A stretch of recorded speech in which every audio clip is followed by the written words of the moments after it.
girlies, welcome back to the Dark Skin Clique. Y'all know who it is. It's Akila Shay back at it again with another video. And today I want to talk about two social media happenings that in a way prove the internalized inferiority complex that many African Americans have, especially African American women. And I'm pointing this out because as African American women, this is something that we need to change.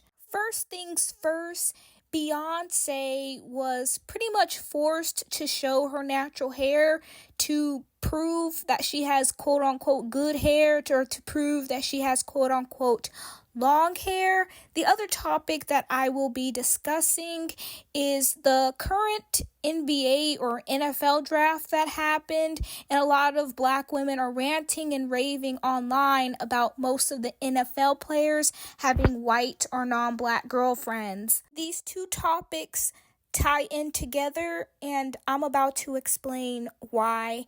First things first, and I'm gonna just come out and say this, African American women, we have an obsession with quote unquote good hair. Let's be honest, African American women who were making comments under Beyonce's post, they weren't surprised that her hair was long.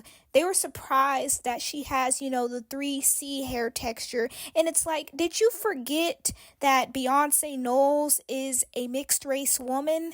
I thought everybody and their mama knew that Beyonce is of Creole ancestry. I feel like we over-identify with mixed race celebrities, and this isn't to take away from Beyonce's talent or anything that she has accomplished in the music world. She is obviously a very talented artist. However, we should not be looking to her to be the primary representation of unambiguous dark-skinned black women, because she isn't. She's mixed. So here you guys are obsessing over a mixed woman's hair texture and how her products are not going to work for you because you don't have her hair texture.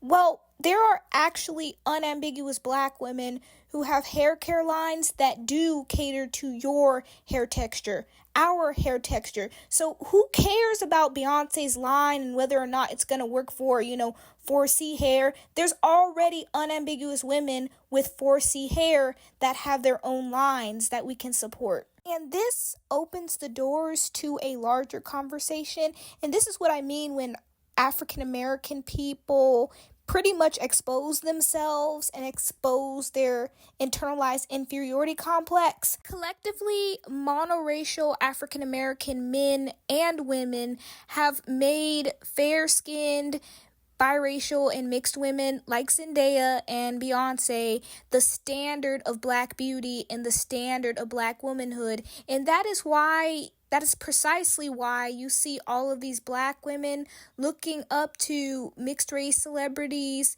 for hair care tips, beauty tips, when the reality is their hair care and beauty tips are going to be different from ours because we have different phenotypes. We actually need to be looking towards each other for those types of things. And that is precisely why I created this platform, you guys. We need to create our own beauty standard, our own hair care lines, our own beauty practices. I promote beautiful, dark-skinned black women from all over the world, all nationalities. You guys know what it is. Because I've noticed that the upliftment of unambiguous West African beauty is missing in mainstream black American media. Unambiguous, non-mixed African American people are pretty much the only group of people who pedestalize phenotypes that are not their own. Or I should say we, because I'm African American myself, but I don't pedestalize phenotypes that are not my own. It's truly an inferiority complex. I don't really care what anybody has to say. Nobody can convince me otherwise. And the reason why this relates to the whole Beyonce fiasco is because black community and black women have been pretending like Beyonce is a monoracial black woman for years now, and y'all have also made her the face of black womanhood for years. It isn't until now that she's showing her true 3C hair, that you guys are realizing that she is in fact a mixed woman and you don't relate to her at all. And my point in all this is we should have been prioritizing our own phenotype from the get-go, instead of looking to mixed race women to be our representation. To be fair, us unambiguous monoracial dark-skinned black women are not the only ones who are upholding the one-drop rule in this day and age. I personally think that unambiguous dark-skinned black men uphold the one-drop rule more than anyone, because black men collectively prefer mixed women looks-wise, and they want to be able to claim mixed women as their own. That's why they uphold the one-drop rule so much.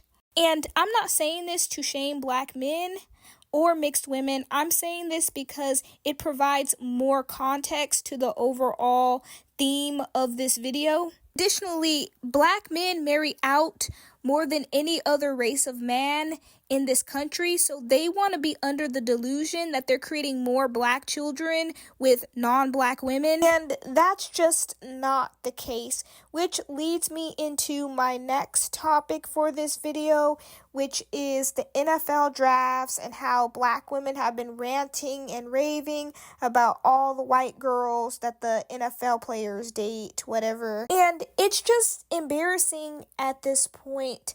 Like, black women making all of these videos and think pieces on why black men want these, what is it called? Snow bunnies? That's their nickname. And the fact that black women are making responses to this so much really just shows their inferiority complex, because when you have an inferiority complex, you hyper focus on people who don't value you. Confident people focus on those who do value them.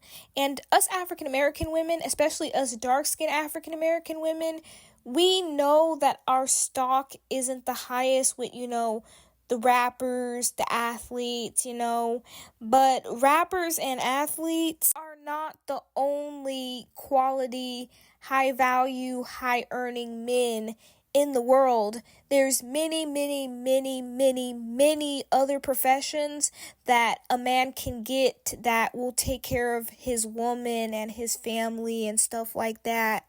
Additionally, I don't think that getting the guy is the end-all be-all to life. I don't think that a woman's life should be centered around whether or not she gets the guy, whether or not she gets the relationship, because there's more to life, way more to life than romantic endeavors. There's way more that life has to offer than getting sexual attention from men.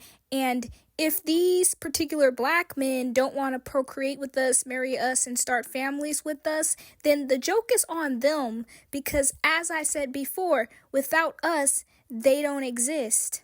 They cannot preserve and continue the black race with non-African women. And if you don't believe in race and you think it's a social construct, at least acknowledge this. They cannot preserve their phenotype with non-African women, and the proof is anecdotal. I mean, look at the average biracial man. Let's be honest, you guys. The average biracial man looks like Steph Curry, Chase Claypool, Jason Tatum. So the more that dark-skinned black men marry and procreate with non-black women exclusively, they are going to be creating more Steph Curry-looking dudes, not more LeBron James-looking dudes. They're breeding out their phenotype and celebrating their own erasure. And I'm aware the more and more black men start to marry and procreate with non-black women exclusively, the fewer of us there will be as well. However, it's much more detrimental to them because men are the builders of legacies, and many of the wealthy legacies that black men are creating are turning white already. And don't take this the wrong way. I have no issue with interracial unions and mixed people, I'm just looking at this from a realistic, objective standpoint. When black people procreate with other races, they aren't creating more black people, they're creating what you're seeing on the screen right now. Again, nothing wrong with this. I just wish that the African American community will be honest and stop using the one drop rule because it's false and inaccurate. Anyways, while black men are whitening their bloodlines, we as monoracial African American women will be becoming more and more scarce and rare due to that phenomenon. This will be something that we can collectively use to our advantage in the future when it comes to, marketing and promoting our image as monoracial African American women. People attach more value to things they perceive to be rare and scarce. So we can definitely use that as a part of our branding in the future. Hell, we can even use that as a part of our branding and marketing strategy now because we do have a lot of unique things about our phenotype. And the first thing is, and I talk about this on my channel all the time, is that 4C hair is among one of the rarest hair types in the world. So we can definitely play off that right now and continue to highlight that about ourselves in our marketing because we know that as time goes on in this country, we're just going to become more rare. Speaking of our hair and our unique features, I also want to call out that it's a hypocrisy for us as black women to complain about the Eurocentric standard of beauty and to complain about black men upholding it if we are also, wearing European looking hair, doing nose contouring and stuff like that. We look silly for trying to call out these wealthy black men who only date non-black women while we are trying to mimic non-black women ourselves. We need to cut that out because if we're complaining about the Eurocentric standard of beauty, we cannot also try to adhere to it at the same time. If we want to combat that, if we want to combat the notion that non-black women are prettier, then we need to lean into the things that make us unique. We need to lean into the things that set us apart, and that is our hair. Because as I said previously, we have among one of the rarest hair textures in the world.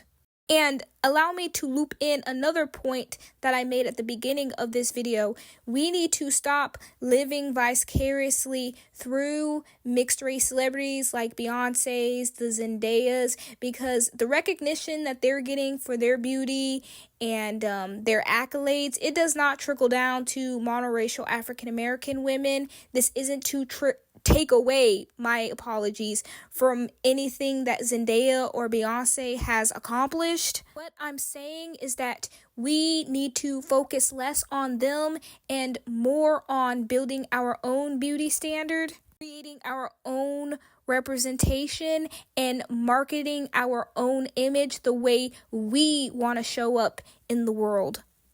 You guys, I know that I said that I was going to put away the colorism conversation for a little while. However, I changed my mind because what I'm saying in this video needs to be said.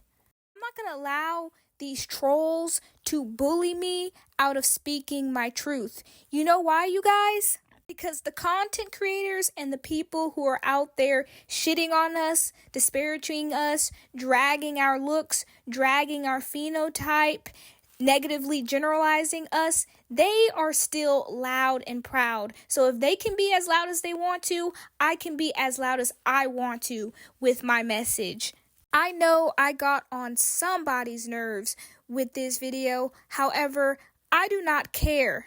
The dark skin clique is always going to center monoracial, dark-skinned African-American women, our issues, our well-being, our level up strategies. And if you're offended by anything that I'm saying, then this just isn't the place for you. I'm not the content creator for you. I'm not so desperate for views that I'm going to pander and change my tune to get in good graces with everyone. Anyways, y'all know who it is. I'm Akila Shea, and if you want more content like this, please subscribe to the Dark Skin Click, and I'll catch you in the next one. Bye!